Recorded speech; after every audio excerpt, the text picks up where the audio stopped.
If you're like me and you spent hours, days, months, years trying to get a better and more realistic tone out of your ampsims, you know how hard it is and how much experimentation and actual trial and error it requires to really get a good sound. But we can't lie about it. Sometimes tools are a little bit limiting. And even though I'm a big proponent in you and me trying to do the best that we can just so that we can actually achieve the sounds that we want with the tools that we have at hand.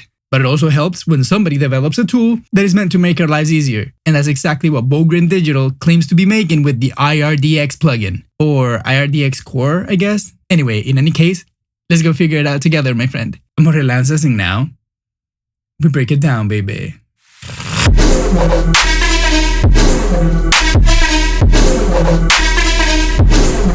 Alright, my friend, thank you so much for being here again. And if you've been a long-time subscriber of the channel and you've been supporting me and you've been reaching out in the comments like asking me why am I not making this many videos anymore, or if I'm even quitting YouTube, first I want to say that I am not quitting because I never really got a job here. And even though when monetization is on, you get a little bit of money here and there, it's not anything really like meaningful or significant for a small channel like me. So my motivation to keep making videos is you. Just feeding to our curiosity and just try to find solutions to problems that we might have. And just take advantage of the technology and the kind of reach that we have in this kind of social media to have fun and laugh for a little while, but also help you get a little bit of a better sound in your way. So taking that out of the way, that just means that, my friend, I'm going to keep trying to make videos as much as I can. The busier I get making records, the less videos I'm going to be able to make. Because again, this is a one-man shop. I do everything myself. I do absolutely everything that you see, so I don't even have time to keep writing descriptions or anything, but I don't want to bore you with my story. I just wanted to say thank you for being here, and you are the reason why I keep making these videos. I'm thankful for every single one of you that just reaches out with nice comments and actually motivating me to do this a little bit more. Feeding that magnetism that keeps me plugged in here making videos for you. Anyway, that was enough. Let's do what we came here to do. Okay, so here we are on my computer, and as you can see, I have Amplitude 5 right here with the Mass 18 Junior loaded, and I have the Bogren Digital IRDX CORE. Why do I have them like that? Basically, it's because the other day I made a video about the MLC Sub-Zero amplifier by Bogren Digital, and I thought it was like a really nice sounding Ampsim, and when we were tweaking it and discovering it together, I noticed that they had this little button with the IRDX thing in the cabinet section, and the difference that it made was huge. So it just led me to think, was the Ampsim sounding not as good before the knob? And then when they put the knob, it just sounds good all of a sudden. And then the shock value is what actually makes you feel like it was a good change. And even in the comment section, we had a few conversations about, I wonder if that's snake oil or whatever it is. So today, my friend, we're going to do a few tests and we're going to find out together. So let's stop the talking, get to the rocking, and grab a guitar. Today, we're going to be using my PRS SE Custom 2408. Just because I love this guitar's versatility. And right now, my friend, would be the perfect moment for you to go get a great set of headphones, AirPods, your favorite speakers, or wherever you're comfortable listening to music so that we can have a meaningful conversation in the comment section. Okay, so the first thing that I'm going to do is I'm going to bypass this little Bogren Digital plugin and hear how this Mass 18 sounds right now. So there you go, that's one sound, and we're going to go through a bunch of different sounds just because I want to see how this actually affects the signal. And the first thing that I'm going to do is, because since that's supposed to be in the cabinet, I think I'm going to mute everything that is after the cabinet, like my master section right here, so that we can actually hear the plugin right after the cabinet section and see what happens.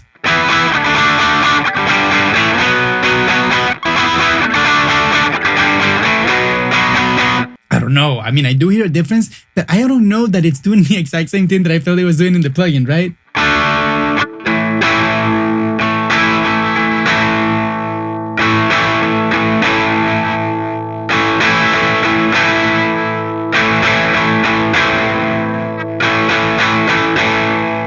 Okay, now that we heard that, I want to make sure that we're doing this correctly, and there's this button right here that says calibrate, and it says that it will automatically set the optimal input gain. So let's use it just to make sure that we're not overloading the plugin, and that's the reason why I feel like it's sounding a little bit honky, almost like a radio lo-fi kind of sound, right?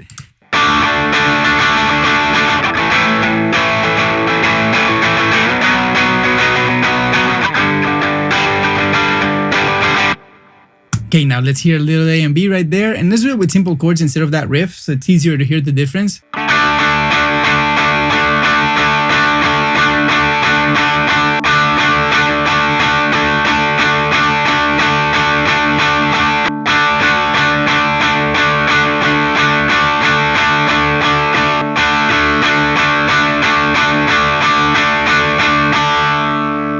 Just try to switch to intense and see if that makes a difference.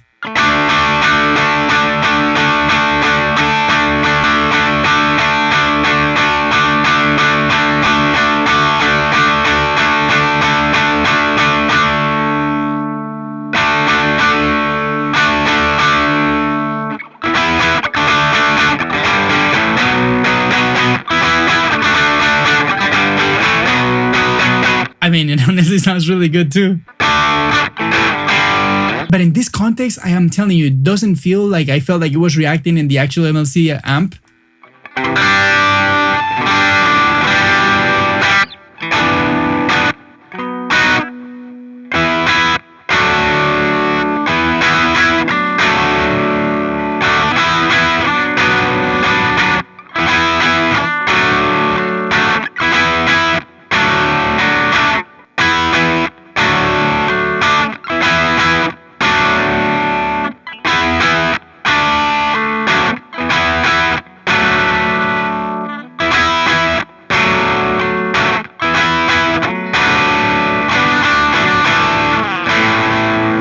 I mean, I hear it right now that it's in the intense setting, so let's see what happens if we put it in 150.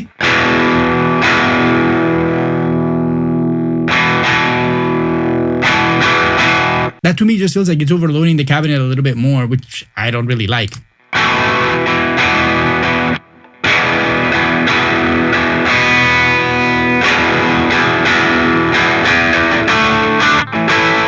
I guess, yeah, that's what this does. It's just heat.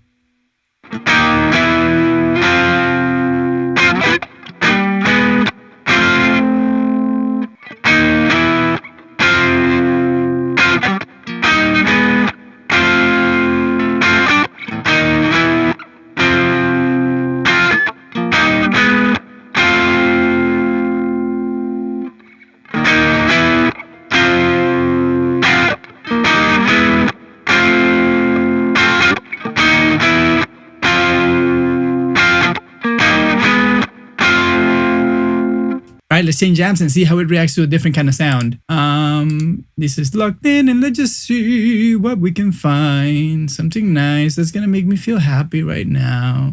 I know, let's try this Fender Vibro King and let's just turn the fat tone on. Let's turn this delay down, the reverb down, sorry. And let's hear it. And now let's do the calibration to make sure that it works fine.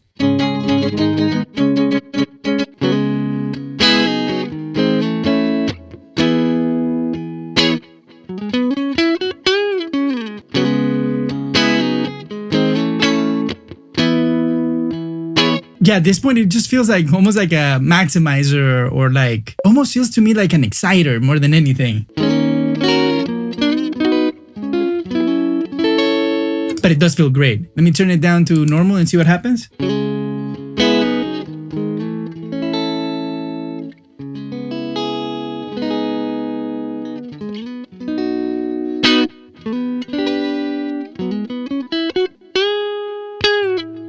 There's a lot of dynamic responsiveness that I feel, so that might be true. But I don't know, like in my head, I'm just trying to hear like what is actually happening behind the scenes, right? No question that it just made this sound a lot better.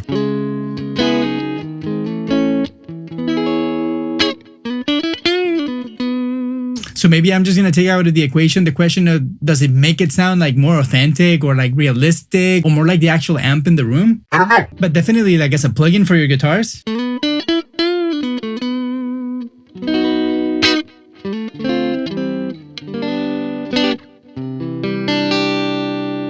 I think like it sounds really good. Let's try to use it with like a high gain amp and see what happens. Let me just get a preset actually. Okay, let's see how it reacts to the high gain right now. And of course, let's start by calibrating it.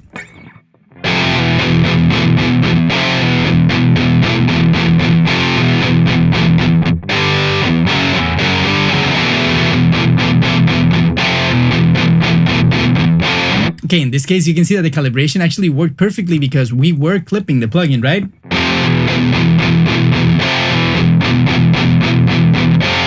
And as soon as they worked their magic, it worked perfectly. So let's hear what happens if we do this.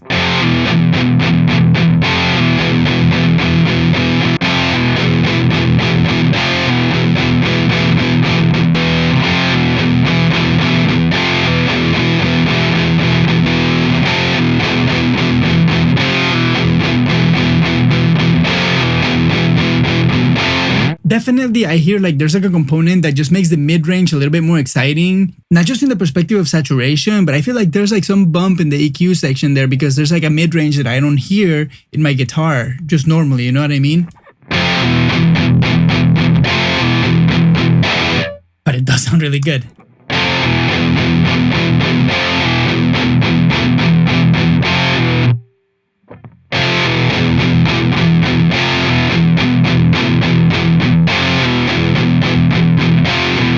It's what I'm saying, like just like a quick thing that you can just slap in front of your guitars and all of a sudden it's just gonna sound better. Definitely true.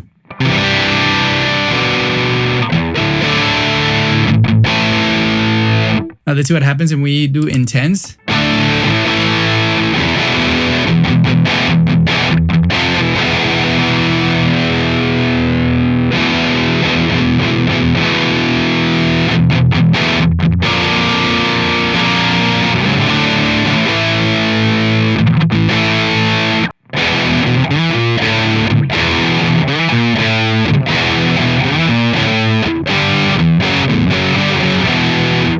I hear like it does something like it's dipping the mud like around 250 or 300 hertz, and then it's giving me a little bit of a bump, maybe like around 6K, and then I feel something like around 1.5K that may or may not be happening, but I'm not saying that it's just EQ. That's kind of like what I'm perceiving right now, just like very quick in the top of my head. Maybe when I go back and listen to the video when I'm editing, I can be a little bit more objective about this because the differences are just like anything else. You know what I mean? Like they're pretty big and you like it, but it's just shock value at this point. For example, right now I'm not taking into consideration if it's sounding any louder or any quieter when I'm taking it off, on and off. But definitely it feels like when it's on, it's a lot louder.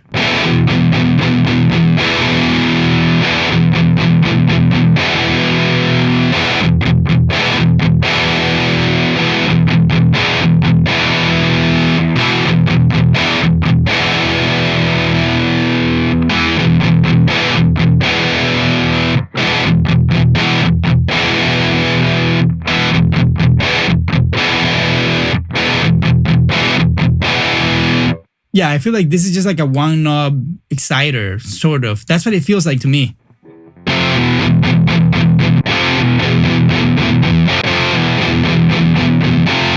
Like just like that, like a little bit of like salt or pepper. It sounds really good. Do you need it? Should you buy it for 39 bucks? I don't know. I'm going to leave that up to you. But definitely it does a nice difference.